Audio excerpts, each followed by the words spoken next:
Hi, it's Leanne, and today we're making a small batch version of the Pizza Hut copycat breadsticks. Now, does anybody other than me remember when there used to be a Pizza Hut inside of the Target? Well, one of my favorite things to do was I'd drop the kids off at school, head to Target, do a little shopping, and then before I left, I'd pick myself up an order of warm, fresh breadsticks. And then I'd sit in my car and eat the entire order myself. Well, now that there is no longer a Pizza Hut inside of Target, thank you, Starbucks, I have learned how to make them at home myself so I can enjoy them anytime and I don't have to eat them in my car. Now, the small batch version makes 4 breadsticks, which is the perfect amount for me and for Jim if I want to share. So besides being a delicious lunch, the breadsticks are the perfect thing to serve with just about anything. We really like to serve them with that small batch lasagna recipe, and you can find that video here on YouTube. All right, let's get started. Now, this recipe does use yeast. So if you're not familiar with using yeast, don't worry. I'm going to show you how to do it. It's really easy. We're going to start with 3/4 of a cup of milk. I am using what was in my fridge, fat-free milk, so use what you've got on hand.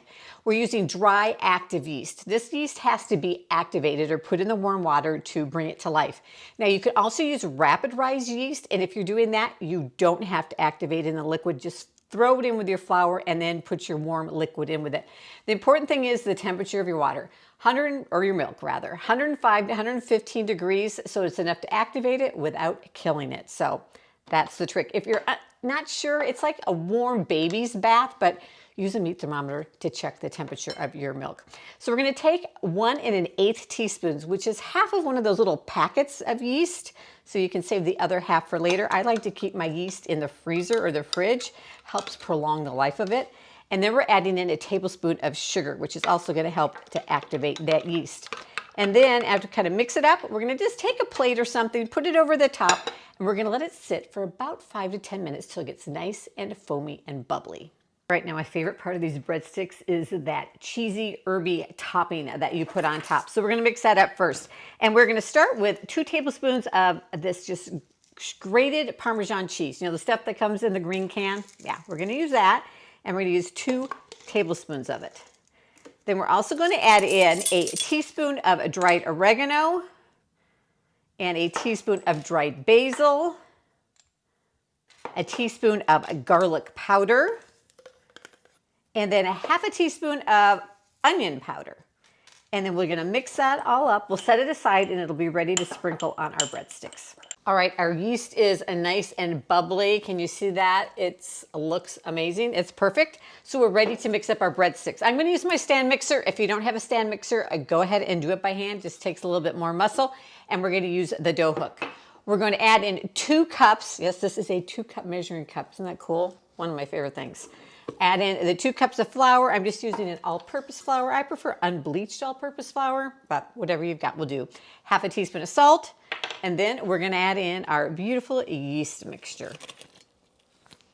All right, we'll just put on our dough hook, and then we are ready to let this knead for 3 to 4 minutes until it is nice and smooth and it's pulled away from the sides of the bowl. Okay, we're plugged in. Oh, it's still not working. Oh, there we go. Okay, I think our dough is done. It is nice and soft.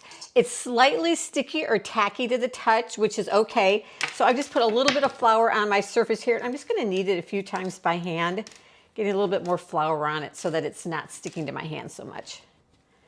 All right, now we're ready to put it in a pan. So for this, we're going to use this little, you've seen me use this a lot of my other recipes, and my Texas sheet cake recipe, which you can find up here. It's a really handy pan to have for small batch baking. It's actually a toaster oven tray. So 9x5, got it on Amazon. I'm going to link to it down below. So let's go ahead and move this out of the way. We are going to now get some melted butter. Got to go grab my butter. Okay, one important step I almost forgot. And before we start to form our breadsticks, we need to let this bread rest for this dough rest for about 10 minutes, just so it can relax a little bit. It's going to make it easier for us to form our dough into our pan. So we're just going to cover it with a cotton towel, let it sit right here on the counter for 10 minutes. And while it does that, we'll prep our pan. Okay, we're going to take our nifty little 9x5 pan, and I have melted in the microwave 2 tablespoons of butter.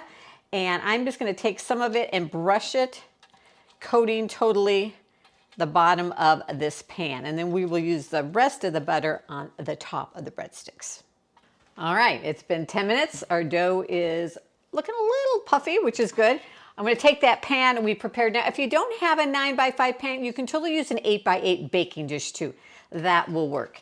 Now we're going to take our dough and we're just going to kind of gently pull it out to about the shape of our pan, or to the shape of our pan, because we want it to fill the pan, okay? So we'll just take it, pop it in there, and just push it till it kind of fills to the very edge. And that's one thing, that letting it rest allows the dough to kind of stretch out easier and not keep springing back on you. So if you find that it's just springing back and not staying where you want it to stay, you may need to let it rest for a few more minutes. Okay, pretty good. It is going to continue to rise, so if it's not exactly to the edge, that's okay. You can see I've got a little space here. All right. Now we're going to I'm going to use a bench scraper. You can use a knife if you want. And we're going to score or pre-cut our breadsticks, okay? And we're just going to I'm going to go right down the middle. And you don't have to cut all the way through, all right?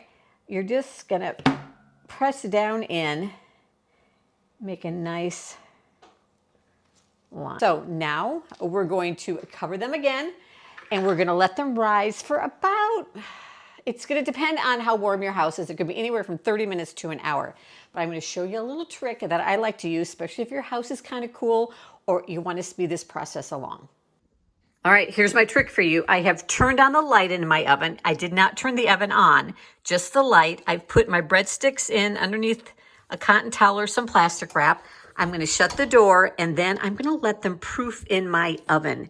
And it'll take probably half the time it would if they were sitting out just on my kitchen counter. So probably about 30 minutes. All right, our breadsticks are ready. They have doubled in size, filled in the pan. They're looking good. So now we're going to take that leftover butter we had. You'll probably have to remelt it in the microwave because it will have set up. And we're just going to brush all of what's left of that butter over the top of the breadsticks. Try to get as much covered as you can. Get it all out of there. All right. And then we're going to take that seasoning mix that we mixed up, that cheese and seasoning. We're going to sprinkle that all over the top again, trying to cover as much as we can. This is my favorite part of these breadsticks. Okay, then you're going to want to kind of pat it down gently. We don't want to be deflating the dough or anything, but you want it to pat it down so it kind of sticks into the dough right there. And I kind of made a mess though. All right, we're going to take it out. We're going to put it in. I have preheated my oven to 350 degrees Fahrenheit, and we're going to bake these for about 20 minutes until they are golden brown. So while our breadsticks are baking, we are going to make our marinara or our dipping sauce. This is another one of my favorite parts of these breadsticks. Now, you can play it easy and just use some canned pizza sauce or some marinara sauce, some leftover spaghetti sauce you might have. But we're going to just quickly make some using just a small can of tomato sauce. All right, and then we're going to add in 2 tablespoons of tomato paste. Now, if you've never bought your tomato paste in a tube, especially for small batch recipes, when you only need 1 or 2 tablespoons, it is the way to go. You don't open a whole can, use a little bit, and throw the rest away. So just 2 tablespoons, and I'm just going to eyeball it in here. And then we're going to add in half a teaspoon of basil, and then about a 1/4 teaspoon of garlic powder, or however much you feel like putting in. All right, and then last but not least, a tablespoon to kind of sweeten it up of some sugar. Then we're going to put this over some heat and just heat it through, let it simmer for about 5 minutes. All right, they are out of the oven. They smell amazing. I have got my marinara dipping sauce ready. So I'm going to take that bench scraper again, and I'm just going to cut again all the way through this time on those same lines that I cut them before. Now, I think these are best eaten the day they're made, right when they're made, when they're warm, but you can totally re-warm them later. And the best part of this is I don't have to eat them in the car. So take your breadstick, look at that, how yummy. Dip it in your marinara. So thanks for joining me in the kitchen. And seriously, you need to make these breadsticks. And the best part is you don't have to eat them in the car. So if you want to check out some of my other small batch recipes, click on down below, and I'll see you in the next video.